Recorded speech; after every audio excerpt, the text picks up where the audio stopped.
When did you find out about Ben Johnson, and what was your reaction? I found out when you sent me the text last night. Okay. And my reaction was there was a quick relief, like, whew. And then I started thinking, well, I wonder why he would stop this process, because it's, by lots of accounts, he's the front runner for the Carolina job.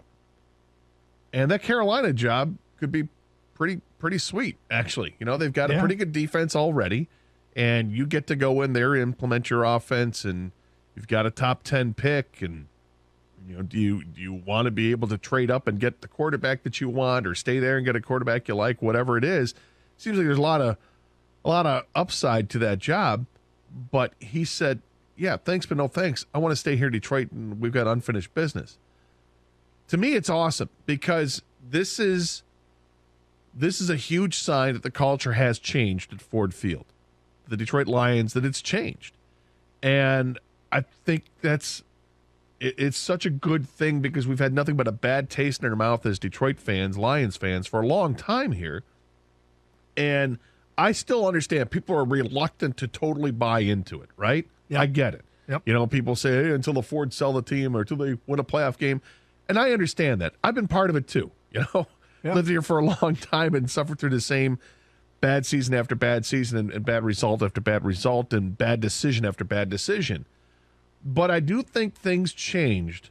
I think they changed years ago when Martha Ford took over the team, honestly. I think that's when things changed. That was the beginning? Yeah, because she had a higher standard, and she put in that higher standard. And when things didn't work, she cut bait.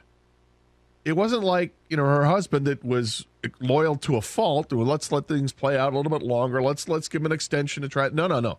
She was cutting bait. And when things weren't done to her satisfaction, you had to go.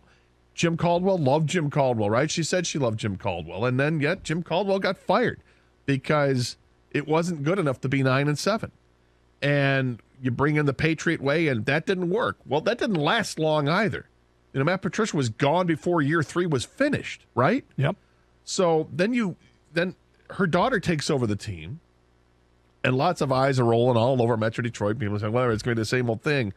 And it clearly isn't. She's taken the lead from her mom, and she's done it a whole different way. She's blazing her own trail. You know, it seems like she's the one in the family that's the giant football fan, had been going to meetings for years, and really wanted to be the heir of this team and taken it in a different direction, and found the right people to talk with, to have as an inner circle, and kind of lay out and define what exactly the new Detroit Lions culture should be. And they've got the coach and the general manager that believe in the same thing that she does, along with her inner circle. And this is what we're left with 2 seasons later. And it's been a lot of fun to watch this. My first response is it feels like another data point that the culture, which is not something you can measure.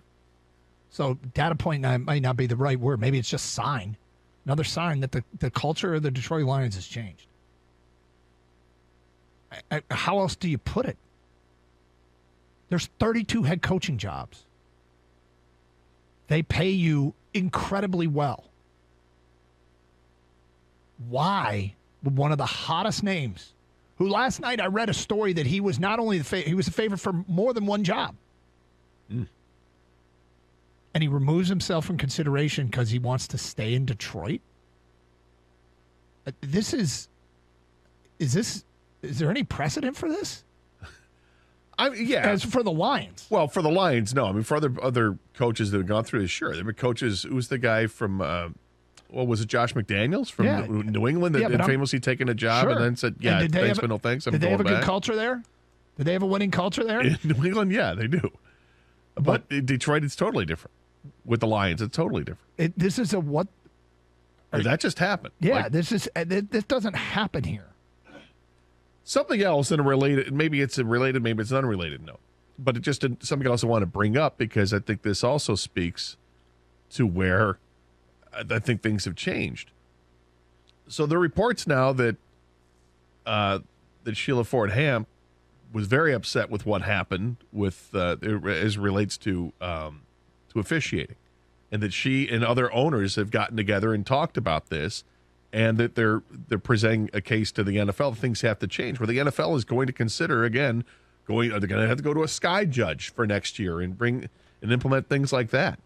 So it's, what before was kind of laughable or whatever. Yeah, you can go and complain, but nobody's going to hear it.